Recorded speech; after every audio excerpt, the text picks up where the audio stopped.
Water, a resource often taken for granted.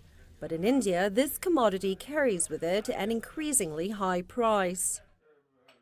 We get water from the tankers and don't know the quality or source of the water.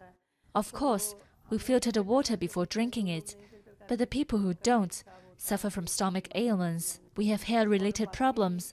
The South Asian country is facing a water crisis as its population grows, and the nation could see its supply halved within 2 decades. The water bodies need to be revived, they're deepened, widened, their capacity must be improved, and a woodland must be maintained around them to ensure a fresh purity of water.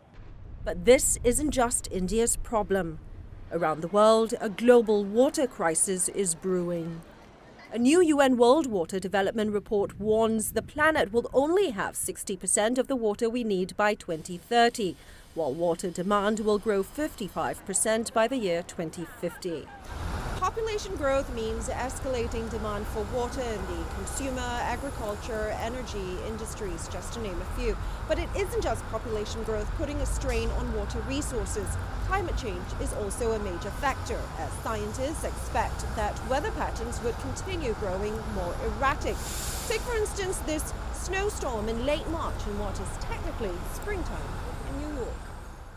Sea levels are contaminating ground reserves with salt water, while intensive crop irrigation, uncontrolled release of pesticides and chemicals into water sources, and a lack of wastewater treatment capabilities are adding to the growing water deficit.